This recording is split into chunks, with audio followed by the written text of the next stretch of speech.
matinée spéciale parce que nous allons vous partager la vision que Dieu a déposée sur nos cœurs. Vous dire ceci que avec mon épouse Siam, cela fait déjà 5 ans, en tout cas nous entamons notre 5e année ici à l'Église Parole de Vie. Le temps passe très très vite et vous dire que c'est une responsabilité. Nous mesurons avec mon épouse la responsabilité et la charge de l'Église. Vous savez, lorsque nous sommes bergers, nous ne gérons pas simplement des biens ou un bâtiment, mais Dieu nous appelle à nous occuper des âmes. Et c'est une immense responsabilité. Et frères et sœurs, je vous demande, comme l'apôtre Paul le faisait, priez pour nous.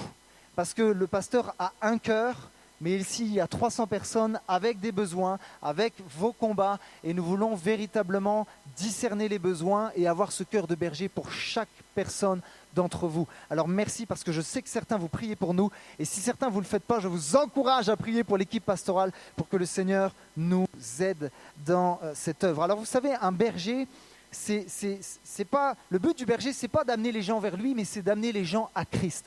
Et l'apôtre Paul, dans ses épîtres, parlera du perfectionnement des saints. Je suis amené avec la parole de Dieu et avec l'assistance du Saint-Esprit à me perfectionner. L'Église de Christ est amenée à être transformée davantage à l'image de Jésus-Christ. Les maris, ceux qui sont mariés, vous êtes amenés à vous perfectionner. Toutes les sœurs disent Amen.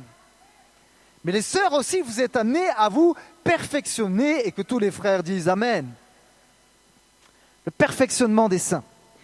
Alors j'aimerais vous dire que c'est un immense bonheur et privilège, c'est une joie avec mon épouse et avec l'équipe pastorale, et c'est un honneur de vous servir, de servir cette Église. Nous voulons le faire de tout notre cœur, de toutes nos forces, mais surtout avec l'aide et l'assistance du Saint-Esprit. Amen. Alors après avoir dit cela, vous dire ceci que il y a une nouvelle année et nous allons fonctionner notamment pour les prédications de cette manière.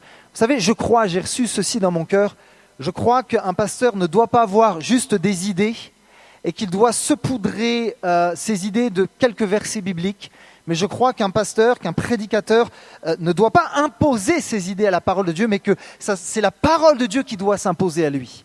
Alors ce que nous allons faire pendant toute l'année et à chaque année, nous allons faire des thématiques qui vont être appuyés sur des thèmes bibliques, ça peut être sur des personnages bibliques, ça peut être sur des épîtres, ça peut être sur un texte narratif du Nouveau Testament, et nous suivrons pendant à peu près 1 mois une thématique à chaque mois. J'entame une nouvelle thématique ce mois-ci, je vais vous en parler. Le mois prochain, nous allons entamer une thématique sur le combat spirituel à partir de Éphésiens 6, et nous allons vous communiquer les clés qui sont dans la parole de Dieu afin de résister à notre ennemi, à notre adversaire, le diable. Nous allons également faire un jeûne et prière. Je crois et nous croyons dans l'efficacité du jeûne et de la prière. Je crois que même le Seigneur le dira, il y a des démons qui ne peuvent sortir que par le jeûne et la prière. Et je crois que quand une église cherche le Seigneur dans le jeûne et la prière, il y a du tranchant là où il n'y en a pas. Ça ouvre des portes lorsque les portes étaient fermées. Que quelqu'un dise Amen. Nous sommes appelés à chercher le Seigneur Jésus dans le jeûne et la prière. Alors, je priais le Seigneur et je disais, Seigneur, qu'est-ce que je vais communiquer à ton Église pour le mois de septembre? Il y a une thématique qui est venue sur mon cœur et elle va s'intituler « Inébranlable ». Je crois que le désir de Dieu est que son Église soit inébranlable, qu'elle soit ferme, qu'elle se tienne debout. Rappelez-vous cette parabole que Jésus communiquera. Cet homme a bâti sa maison sur le sable, la tempête est venue, le vent a soufflé et la maison a été balayée. Nous ne sommes pas appelés à être une église qui soit balayée à chaque fois qu'il y aura une tempête, à chaque fois qu'il y aura une épreuve ou des tentations. Mais lorsqu'une église se tient sur la parole de Dieu, elle est sur le roc. Je crois que même si le vent souffle, si les épreuves viennent, si la tentation est là, alors elle se tiendra debout, elle sera inébranlable. Alors à chaque dimanche jusqu'à fin septembre, nous allons prendre des principes de la parole de Dieu et vous communiquer quelques principes qui donnent à l'Église d'être inébranlable, d'être ferme. Alors aujourd'hui, je vais vous partager la vision parce que je crois que la vision amène une direction et que le Seigneur a une vision pour son Église. Deuxième message, nous parlerons de l'unité car Jésus dira qu'un royaume divisé contre lui-même ne peut subsister. Alors nous allons étudier la prière de Jésus, qu'il soit un. Comme avec le Père, moi je suis un. Et troisième message, et c'est un ingrédient très très important qui se trouve dans les Écritures, nous parlerons de l'importance de l'intégrité. Et c'est le pasteur Patrick Bouden qui l'apportera. Et quatrième et dernier message de la thématique inébranlable, nous parlerons, parce que ça c'est la base, de la nouvelle naissance. Je crois qu'il ne faut pas prendre les choses pour acquis. Nous ne sommes pas appelés à être juste des gens qui viennent écouter un beau sermon et on repart. Mais ma question c'est, es-tu né de nouveau ? Parce que Jésus dira, tu ne peux accéder au royaume de Dieu si tu ne nais pas de nouveau. Alors voici ce que nous allons vous partager, vous prêcher pendant le mois de septembre avec cette thématique inébranlable. Est-ce que vous êtes prêts pour la parole de Dieu ? Amen. Amen. Alors, j'ai été regarder dans le dictionnaire la définition d'inébranlable. Alors, il y a deux définitions. La première, on parle plus d'objet, c'est qu'on ne peut ébranler, dont on ne peut compromettre la solidité. Mais lorsqu'on parle d'une personne et qu'il y a la définition inébranlable, ça se dit qui ne se laisse pas abattre. Et le synonyme d'inébranlable, c'est le mot constant. Vous savez, la vie chrétienne et la vie d'église, ce n'est pas un sprint, mais c'est un marathon. Nous sommes appelés à faire preuve de constance dans notre foi, constance dans notre amour, constance dans notre pureté. Que quelqu'un dise amen à n'importe quel moment. Nous sommes appelés à être constants dans la prière. Oh Seigneur Jésus, donne-nous d'être une église constante. Amen. Alors la question qu'on pourrait se poser ce matin, mais Grégory, tu parles du mot vision. Et je pense que ce mot-là peut peut-être engendrer certaines questions chez vous. Et j'aimerais vous l'expliquer. Et la question est celle-ci. Sommes-nous une entreprise ou sommes-nous une église ? Parce que tu parles du mot objectif, tu parles du mot vision, tu parles de mot valeur, mais Grégory, ce sont les entreprises qui font ça. Nous, on est une église, on est conduit par l'Esprit de Dieu, on n'a pas besoin de ces choses-là. Mais j'aimerais vous dire ceci, notre rôle est infiniment plus important que celui d'une entreprise. Parce que mes amis, une entreprise va gérer des finances, c'est vrai. Une entreprise va gérer des biens. Elle va peut-être gérer le bien-être des gens, le confort des gens, mais elle ne gère pas l'éternité des gens. Et en tant qu'Église, nous sommes appelés à nous soucier de l'éternité des gens. Amen. Et j'aimerais aussi vous dire ceci. La vision que je vais vous communiquer ce matin ne vient pas d'un homme, elle ne vient pas de petites idées farfelues qui viendraient de droite à gauche. Tout ce que je vais vous partager est fondé pleinement sur la parole de Dieu ce matin. Amen. Mais c'est important que je puisse vous le dire. Alors, dans Proverbe 29, 18, voici ce que la Bible dira concernant la vision. Alors, il y a 3 versions. La version parole de vie dira « Quand personne ne prévoit l'avenir, le peuple vit dans le désordre ». La version français courant dira « Lorsqu'il n'y a plus de vision d'avenir, un peuple vit dans le désordre ». Et la version Semeur dira « Quand il n'y a plus de révélation divine », que quelqu'un dise « Amen » pour une révélation encore aujourd'hui. Dieu veut parler encore à son Église. Le peuple, et ça c'est très intéressant comme version, se laisse aller. Lorsqu'il n'y a pas d'objectif clair, lorsqu'il n'y a pas de mission, de vision qui est déposée dans nos cœurs par l'Esprit de Dieu, nous tournons comme en rond. Il n'y a pas d'objectif, il n'y a pas de mission. Et je crois que le Seigneur veut nous donner ce matin une direction par sa parole et avec son esprit. Alors, j'aimerais vous dire ceci. Pourquoi la vision est-elle si importante ? La première chose, c'est que la vision est importante parce qu'elle permet d'avoir un but. Je crois que Dieu nous a créés non pas pour qu'on subisse la vie, mais pour qu'on morde dans la vie à pleines dents. Je crois que vous avez été créés pour un but. Le Seigneur ne vous a pas créé pour que vous vous fassiez balloter de droite à gauche et que votre vie soit juste une sorte de rituel où vous allez vous lever, ça va être métro, boulot, dodo. Vous êtes nés pour un objectif. Le Saint-Esprit vous qualifie. Le Saint-Esprit distribue ses dons à qui il le veut. Il veut vous utiliser pour un but précis. J'aime cette citation qui dira « Une vision claire nous donne à la fois une raison d'avancer et un but vers lequel courir. » L'apôtre Paul dira « Je cours vers le but. » Amen. Pourquoi la vision est importante ? Deuxièmement, elle est importante parce qu'elle donne, je l'ai dit tout à l'heure, une direction. Le pasteur et le leader John Maxwell dira ceci « Celui qui ne sait pas où aller ne fait que se promener. » Troisièmement, la vision est importante. Pourquoi ? Parce qu'elle suscite un enthousiasme. Je suis convaincu que lorsqu'il n'y a pas de vision pour l'Église de Christ, il y a du découragement. Les gens tournent un petit peu en rond et ne savent pas où aller. Mais lorsqu'il y a une vision claire, alors ça suscite, j'ose le dire, comme une excitation, un enthousiasme, une joie de savoir ce que Dieu va faire. Et nous nous attendons à ce que Dieu va faire de belles choses encore aujourd'hui. J'aime cette citation qui dit « La vision, c'est l'image du futur suscitant en nous une passion qui nous pousse à la réaliser. » Nous sommes appelés à ensemble, pas juste un pasteur, ensemble, le corps de Christ, à réaliser ce que Dieu nous demande de faire pour cette génération. Alors, j'aimerais vous présenter brièvement ce matin la vision pour l'église d'Orléans. Alors, on va partager l'énoncé de vision, l'énoncé de mission, et je vous partagerai aussi les valeurs, mais j'appelle ça la culture de l'église d'Orléans. Alors, notre vision, c'est le quoi. Seigneur, qu'est-ce que tu veux ? Elle est très simple. Je n'ai pas réinventé quoi que ce soit, je me suis tenu sur la parole. Mais si on le vit, c'est déjà très bien. Notre vision est de connaître et de faire connaître Jésus-Christ, tout simplement. L'apôtre Paul dira dans Philippiens 3,8 « Tout ce en quoi je pourrais me confier, je le considère comme une perte à cause de ce bien suprême, la connaissance de Jésus-Christ, mon Seigneur. » Amen. Tout ce que nous voulons, c'est que Jésus règne dans nos vies, dans nos maisons, dans nos foyers. Je crois qu'une église qui invite Jésus dans sa maison, dans son foyer, c'est une église qui va être en bonne santé. Amen. Nous voulons connaître Christ et nous voulons le faire connaître. Notre mission, elle est très simple, elle est aussi biblique. L'église Parole de Vie existe pour que nos contemporains reçoivent la vie abondante de Christ et deviennent à leur tour acteurs de leur foi.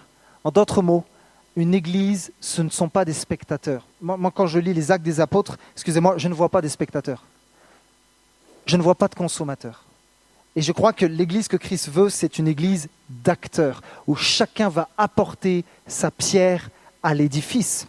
Jésus dira, et c'est le dernier commandement que Jésus laissera à ses disciples avant de monter vers le Père, Matthieu 28, 19, 20.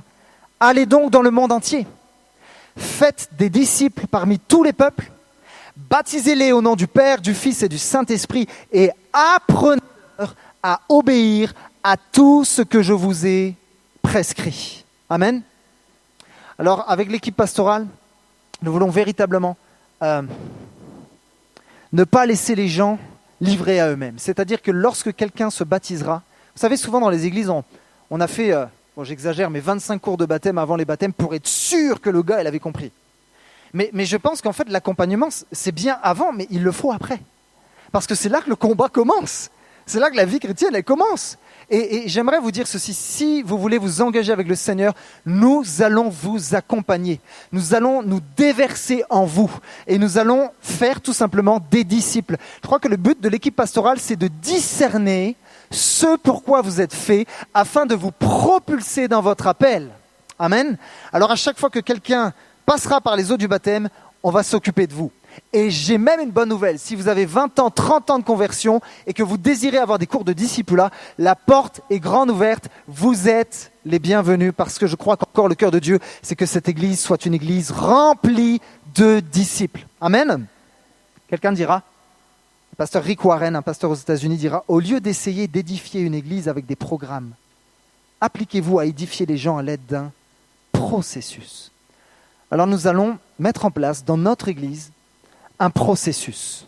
Et là, on est toujours dans la mission. Alors comment on va s'y prendre ? Il y a 4 mots qui sont très très importants pour l'église d'Orléans.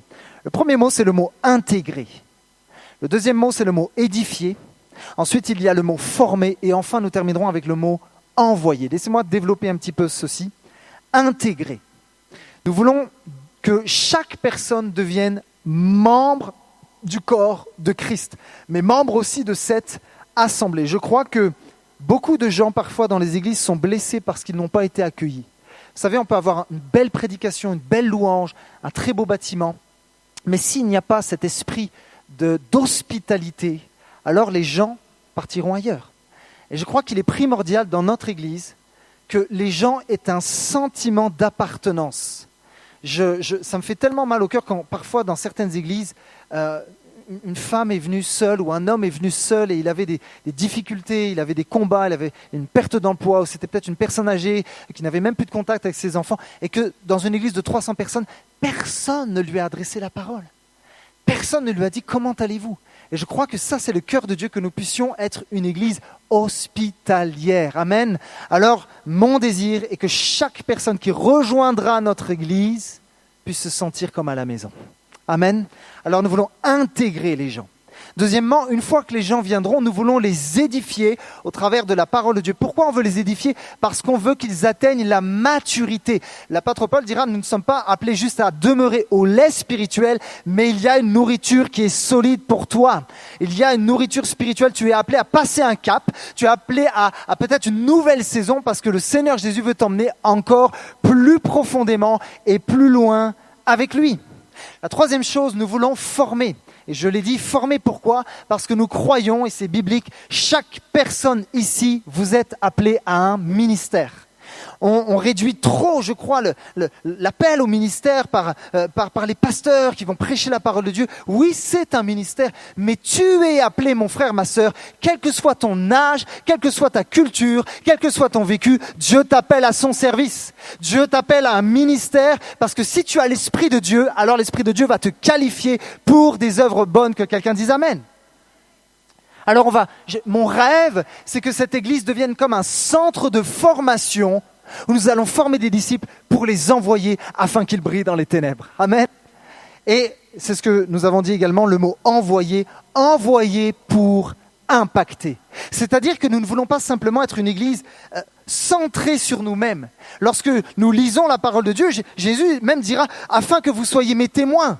Mais pas juste à Jérusalem, mais plus loin, que ce soit dans la Samarie, que ce soit en Judée, ou que ce soit même aux extrémités de la terre. Je veux une église qui est disposée à être mes témoins partout là où je les enverrai.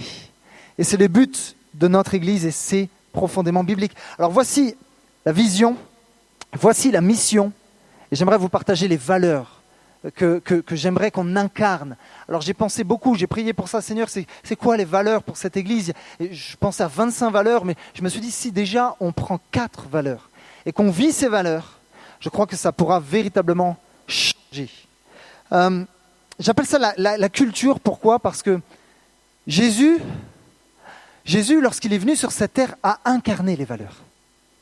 Jésus était amour. Jésus était la grâce personnifiée. Jésus n'a pas juste dit à ses disciples, vous savez, c'est bien d'aimer, et lui ne le mettait pas en pratique. Non, Jésus a incarné l'amour et la grâce. Jésus a incarné la générosité. Et je crois que si une église n'incarne pas ces valeurs, elle pourra toujours les prêcher, ça sera très très joli, ça sera bien sur le papier, mais ça ne fera pas la différence. Un ami à moi qui est pasteur à Paris, qui s'appelle Laurent Rupi, a dit, la vision se focalise sur un but à atteindre, c'est très bien, mais la culture est en rapport avec les gens. Alors voici le premier mot pour les valeurs, la culture de notre Église. Mon désir pour cette Église est que nous rentrions dans la culture de la grâce.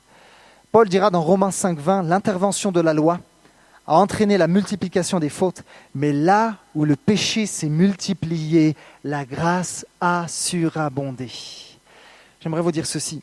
Avant de faire grâce aux autres, je pense qu'il est essentiel déjà d'apprendre à se faire grâce envers nous-mêmes. Je suis un ancien légaliste, véritablement. Ma femme pourra vous le dire. Et si je ne priais pas 1h30 par jour et que je priais qu'une seule heure dans la journée, je croyais que Dieu, sa colère allait s'abattre sur moi.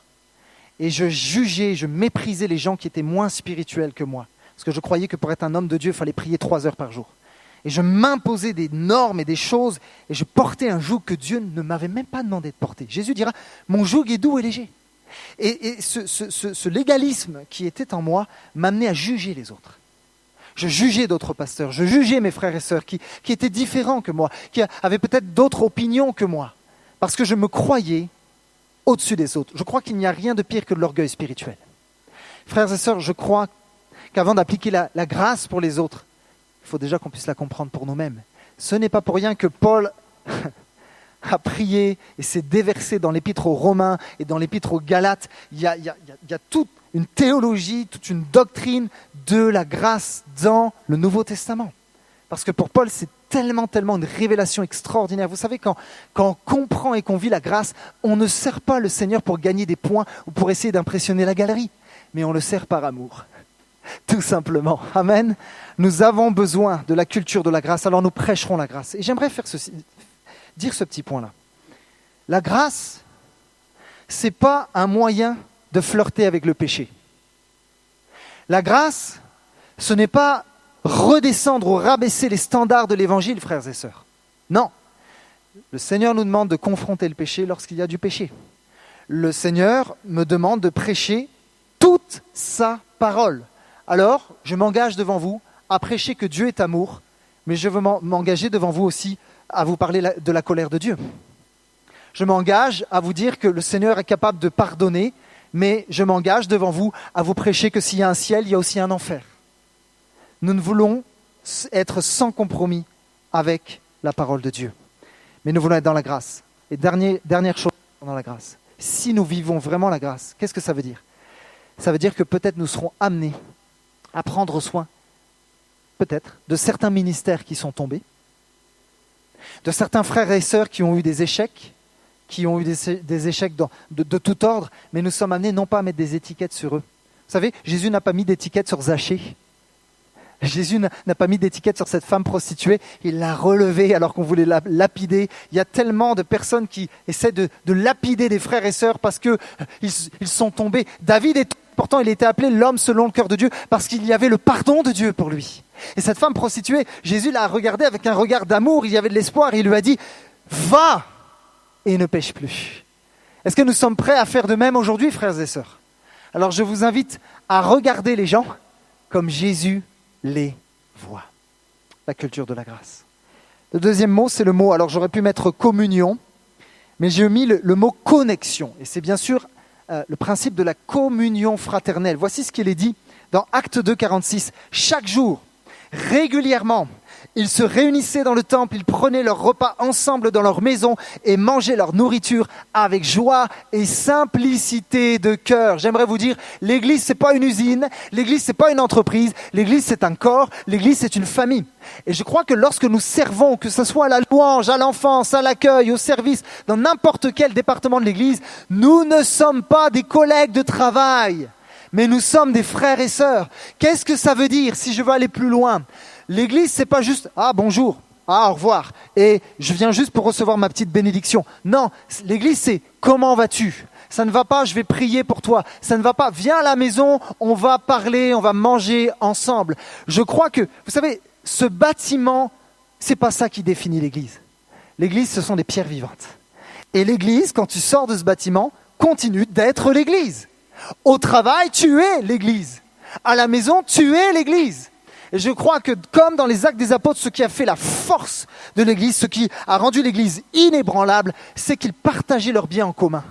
C'est qu'ils mangeaient avec simplicité de cœur dans les maisons. Il y avait peut-être des pleurs, ils pleuraient ensemble et ils se réjouissaient ensemble. Mes amis, si vous faites partie de cette Église, ne vous contentez pas, s'il vous plaît, d'un bonjour et d'un au revoir. Mais faisons le pas d'apprendre à connaître même ceux peut-être qui ne nous ressemblent pas. Faisons le pas peut-être d'aller plus loin que ceux avec qui nous avons une affinité parce que nous sommes un corps, nous sommes des frères et sœurs. Amen. Troisième valeur, la valeur que nous voulons incarner, c'est également la bienveillance. Jésus dira sur le sermon sur la montagne de Matthieu 5 à 7, Matthieu 7, verset 12, « Tout ce que vous seriez heureux que les autres fassent pour vous, faites-le vous-même pour eux. » Cela résume tout l'enseignement de la loi et des prophètes. Et j'aimerais, alors je l'ai dit à tous les responsables, j'en ai parlé hier également, mais j'aimerais être très, très vulnérable et très transparent devant vous et vous raconter une petite histoire que j'ai vécue il y a 2 ans dans cette église. On parle de bienveillance. Il y a 2 ans, je venais ici à l'église et je me préparais pour une prédication. Puis au moment où je suis sur ma chaise, je suis assis, et peut-être que la sœur, elle est là, soit bénie ma sœur. Il y a une sœur qui vient me voir et qui me dit « Grégory, est-ce que je peux te parler ?» Je lui dis oui. Et elle me dit « Est-ce que tu as quelque chose contre moi ?» Et je suis assez étonné. Je dis « Mais ma sœur, non, absolument pas. J'ai rien contre toi. » Et elle me répond comme ça « Alors pourquoi à chaque fois que tu passes devant moi, tu me dis jamais bonjour ?» Et là, vous savez, il y a l'esprit, hein, mais il y a la chair aussi. Et là, je combattais entre l'esprit et la chair. Et je voulais me défendre.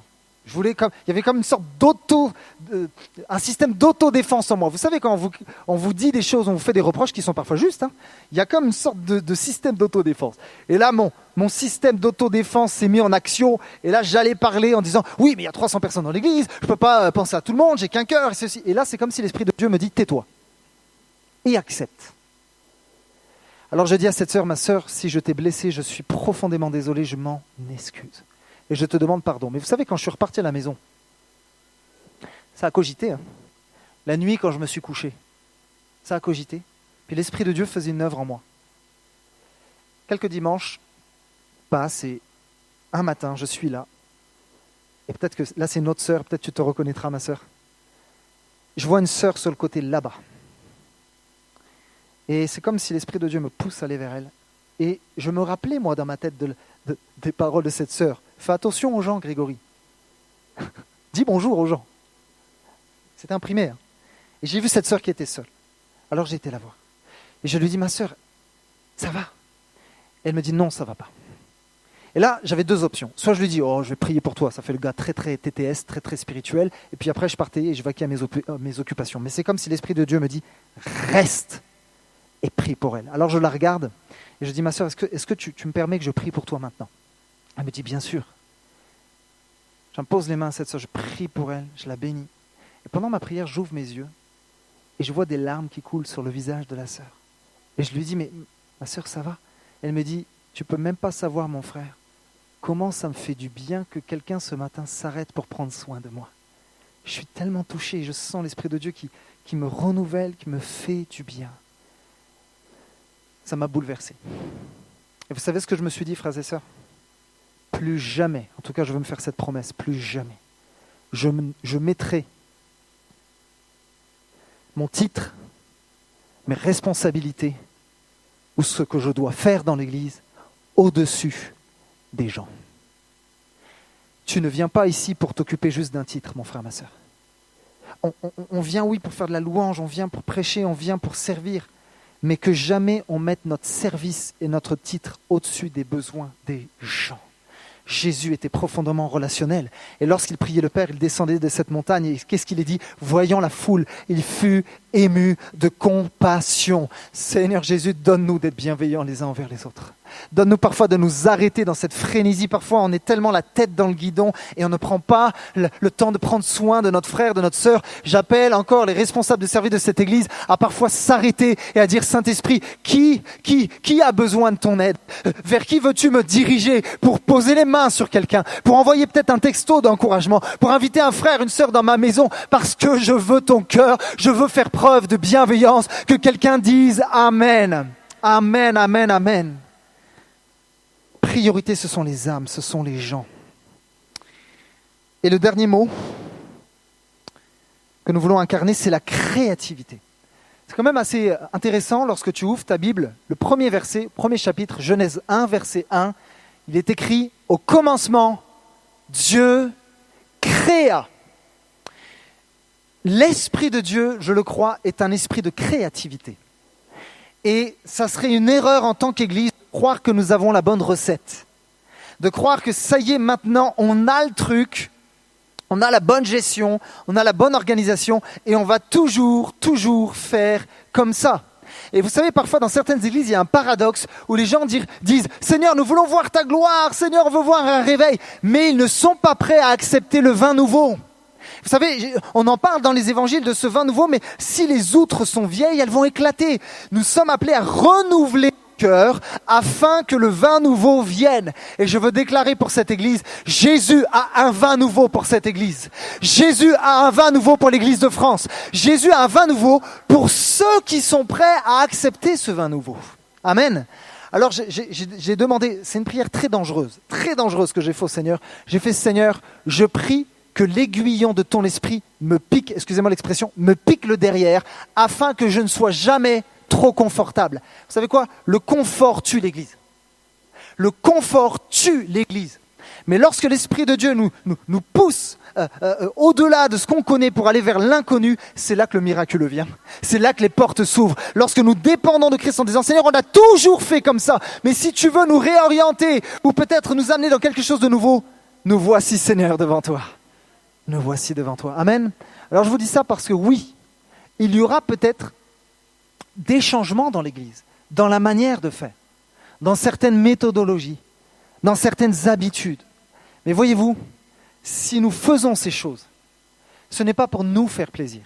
Vous savez, quelqu'un a dit, l'Église existe pour ceux qui n'y vont pas.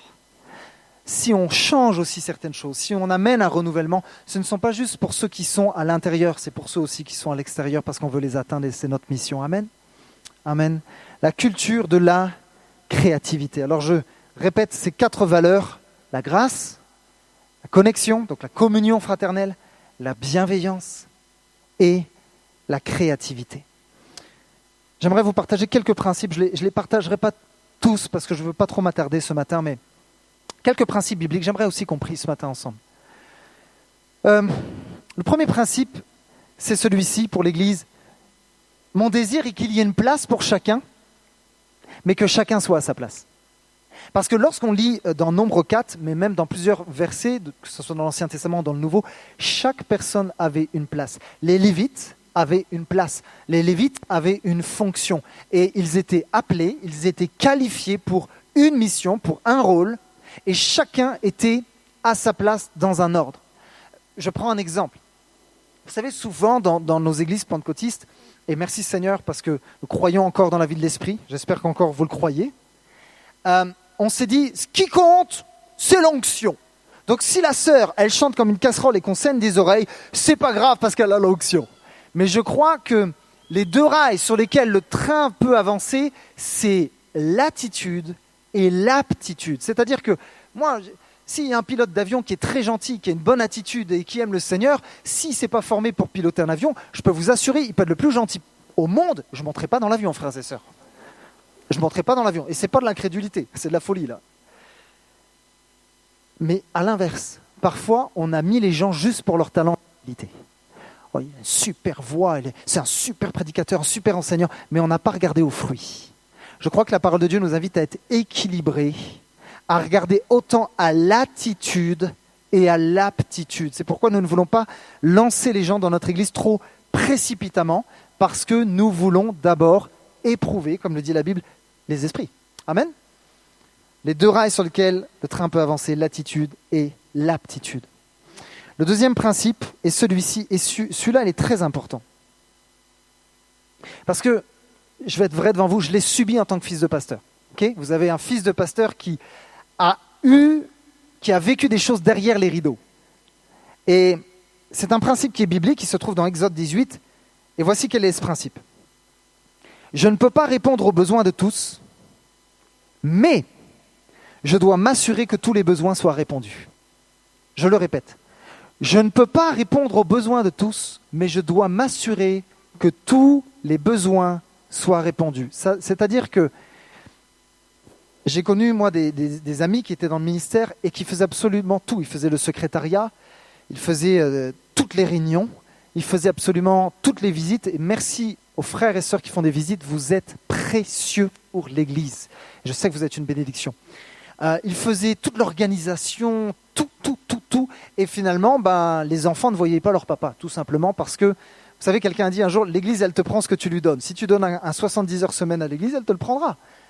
Et c'est pour ça que je crois dans une structuration. Je crois aussi que chacun doit avoir un rôle à jouer dans l'Église. Je remercie ceux qui font du secrétariat, je pense à Marie-Lise qui fait un travail, je pense au conseil d'administration, je pense à tous ceux qui font tous les coordinateurs de culte. Ce sont des choses, moi, que personnellement, je ne suis pas le meilleur là-dedans, même si je dois m'y mettre. Je suis plus à l'aise pour certaines choses, mais merci parce que le corps de Christ est complémentaire. Il est complémentaire. Alors c'est très important, oui, je ne peux pas répondre aux besoins de tous, mais je dois m'assurer, ça c'est ma responsabilité, que tous les besoins soient répondus. Amen. Dernier principe, je vais passer certains principes. D'ailleurs, j'appelle sans plus tarder l'équipe de louange à s'approcher si vous le voulez bien. Je crois qu'il est important d'avoir les pieds sur terre.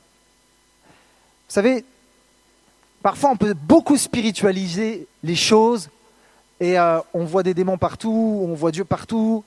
Et en fait, lorsque je lis les Écritures, je vois que Dieu est structuré, ordonné, organisé.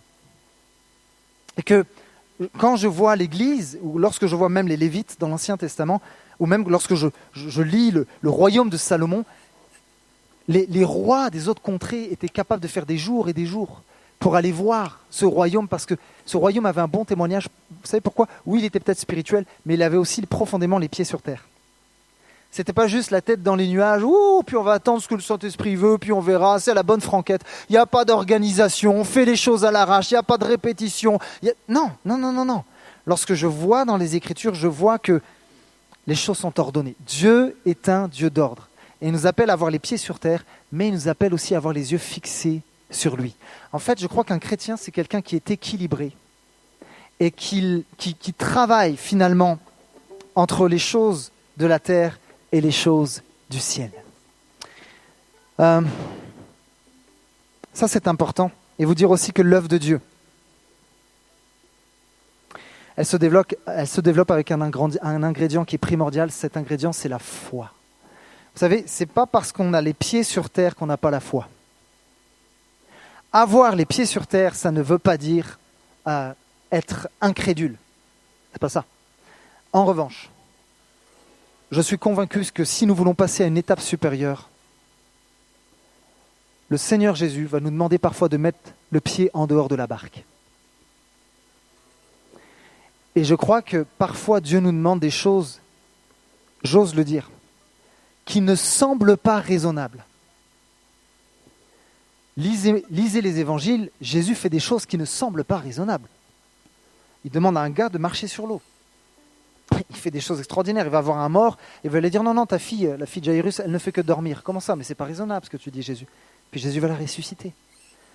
Mais les disciples vont dire au Seigneur, mais attends, mais il y a des milliers de personnes devant nous, femmes et enfants, qui ont besoin de manger. Comment tu veux qu'on fasse? Il n'y a pas assez de vivres pour tous ces gens. Et Jésus a multiplié les pains et les poissons. Je crois que, et la Bible dira, or, sans la foi, il nous est impossible de lui être agréable. Alors en tant que pasteur, j'aimerais vous demander ceci. Ayez des paroles de vie, les uns avec les autres. Vous savez que vous avez un pouvoir.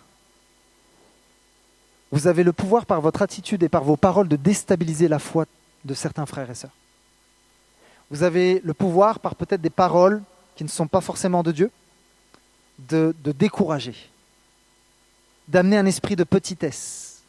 Vous savez, à un moment, Abraham s'est arrêté dans un pays qui s'appelle Charan. Ça veut dire le pays du petit fruit. Et parfois, l'Église s'habitue au Charan. On a toujours vécu dans un pays de petits fruits, alors si c'est comme ça, on va garder le petit fruit, sauf qu'il y a une terre promise qui est là. Il y a un Canaan. J'aimerais dire qu'il y a un Canaan pour cette Église. Ne t'arrête pas, mon frère, ma sœur, au pays de Charan, au pays du petit fruit. Vous savez, cette terre qui est Canaan, finalement, c'est qui? C'est Jésus-Christ en personne. Tout ce dont nous avons besoin est en lui. Maintenant, j'aimerais vous lancer le défi de la foi. Allez-vous et allons-nous prendre au sérieux ce que la Bible dit quand Jésus dit « Maintenant, il est temps de sortir de la barque pour marcher sur les eaux. » Amen. Amen. Alors, je voulais vous partager mon cœur pour cette Église, je voulais vous partager la vision. C'est très simple, mais pour moi, elle n'a pas besoin d'être compliquée, cette vision. Elle a besoin d'être biblique et conduite par l'Esprit de Dieu. J'aimerais terminer avec deux choses. C'est une parole que Dieu m'a donnée. Dans Proverbe 16, au verset 1. Voici ce que la Bible dit. L'homme fait des projets, mais celui qui a le dernier mot, c'est l'Éternel. Vous pouvez penser que tout ce que vous faites est bien, mais c'est l'Éternel qui apprécie vos motivations. Recommande tes œuvres à l'Éternel et tes projets se réaliseront. Je ne savais pas si je devais le partager avec vous, mais je vais le partager quand même. On entame avec mon épouse notre 5e année à Orléans. Et il y a à peu près 3 ans de cela, 2-3 ans de cela, il y a une opportunité ailleurs qui s'est offerte à nous, pour une église. Et avec Siam, on a prié, on s'est dit, Seigneur, peut-être que tu veux qu'on parte de l'église Parole de Vie et que Peut-être qu'il est temps de vivre une autre saison et on en parlait très très régulièrement avec mon épouse. Tous les jours on en parlait.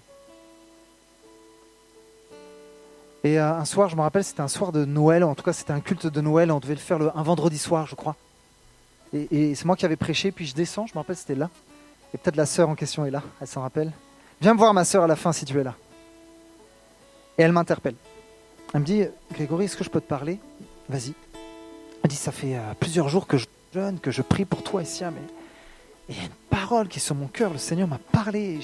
Je ne sais pas, je ne veux pas me tromper, mais voici ce que Dieu a mis sur mon cœur. Et elle me dit ceci, c'est pas des blagues. Tu parles avec ton épouse tous les jours dans ta maison que vous allez partir de cette église. Et vous voulez vous en aller. Mais le Seigneur, dans le jeûne et la prière, m'a dit qu'il faut que je vous dise, le Seigneur vous veut ici. Et le Seigneur te dit, reste parce que j'ai un avenir et de l'espérance et parce que je veux me servir de toi à Orléans. Et lorsqu'elle m'a posé la question, tellement avec beaucoup d'humilité, j'ai tellement peur de me tromper, est-ce que je dis n'importe quoi? Je lui dis, t'as tapé dans le mille. Oui, on parle tous les jours de cela. Oui, il y a une opportunité qui était là. Vous savez, l'Esprit de Dieu agit. C'est pas fini. Il y a 1 an qui passe. Vous savez, en 2 ans et demi, nous avons reçu 6 offres pour aller dans d'autres églises. De très belles offres. En plein cœur de Paris, pour m'occuper d'un groupe de jeunes, de centaines de jeunes. Une autre à Paris pour m'occuper d'une église dans le 15e arrondissement, très beau quartier. Et à chaque fois, on a été. Et la dernière église qu'on devait visiter, c'était une église en région parisienne et on nous avait offert une très belle opportunité. C'était que moi, je pouvais être payé à temps plein pour servir Jésus, mais ma femme aussi. C'est-à-dire que le matin, avec mon épouse, on aurait pris la voiture pour aller servir Jésus à temps plein. Waouh! Une grande église. On a été prêcher là-bas. On est revenu. Mais on n'avait pas la paix. Mais juste avant, j'ai oublié un détail. Juste avant justement d'aller dans cette église, on était perturbés, on ne savait pas quoi faire parce que moi je me rappelais de la parole de cette sœur. Mais je me suis dit, peut-être que le Seigneur m'a demandé de rester juste 1 an de plus. Et l'année s'est écoulée. Et il y a eu une autre proposition. Siam, tu étais là, je me rappelle, ou là, je ne sais plus. Et tu priais, je me rappelle, tu me l'as dit. Et ma femme, pendant ce temps de louange, elle prie dans son cœur, juste avant d'aller dans cette église qui nous fait la proposition, 1 semaine avant. Seigneur, qu'est-ce que tu veux? Est-ce qu'on en a fini avec Orléans? Est-ce que c'était une saison qui s'est clôturée? Est-ce que tu veux qu'on aille ailleurs? Je ne sais pas, on est tiraillés, on ne sait pas quoi faire. Aide-nous, Seigneur. Au moment où elle prie dans son cœur,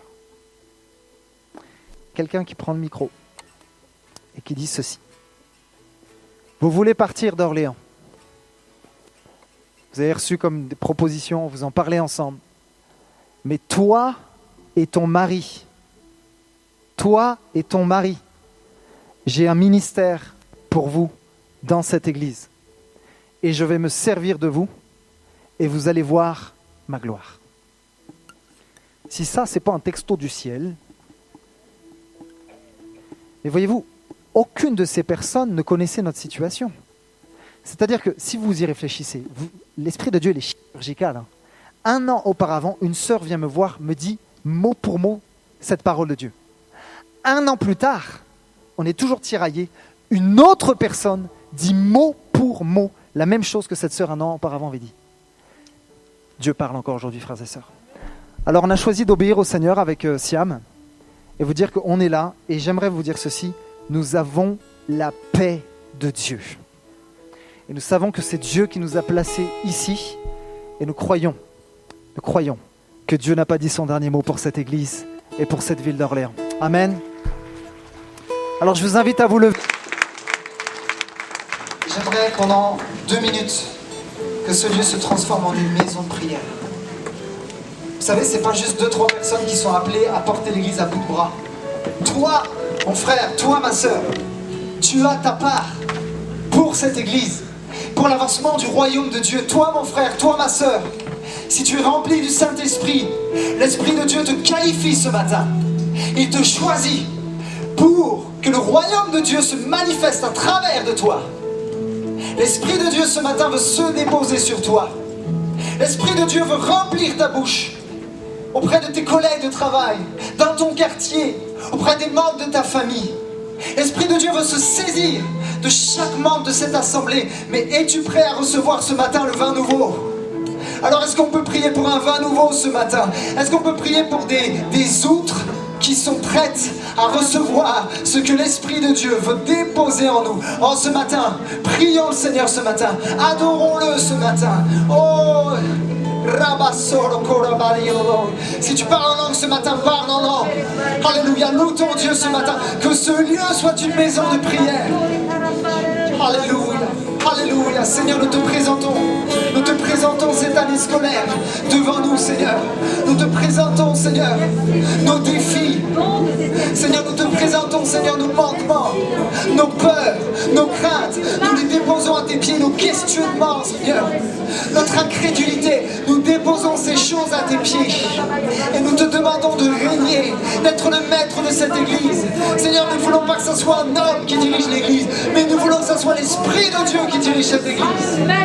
Seigneur, je veux déclarer prophétiquement pour cette église, Seigneur, que les gens qui viendront animés d'esprit impur seront libérés dans le nom de Jésus. Je veux déclarer prophétiquement que les malades qui viendront dans cette église vont être guéris dans le nom de Jésus. Je veux déclarer, Seigneur, prophétiquement, Seigneur, que des ministères, Seigneur, ne viendront pas que de l'extérieur, mais que des ministères vont se lever de l'intérieur.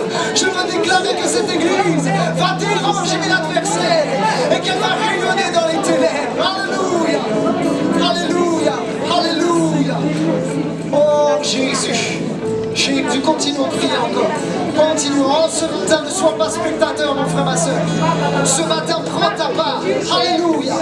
Seigneur, nous voulons rentrer dans ce Canaan. Nous refusons de rester à Charan. Nous refusons le pays du petit fruit. Mais nous voulons saisir tes promesses. Parce qu'elles sont oui et amen. Alléluia. Esprit de Dieu, viens et souffle.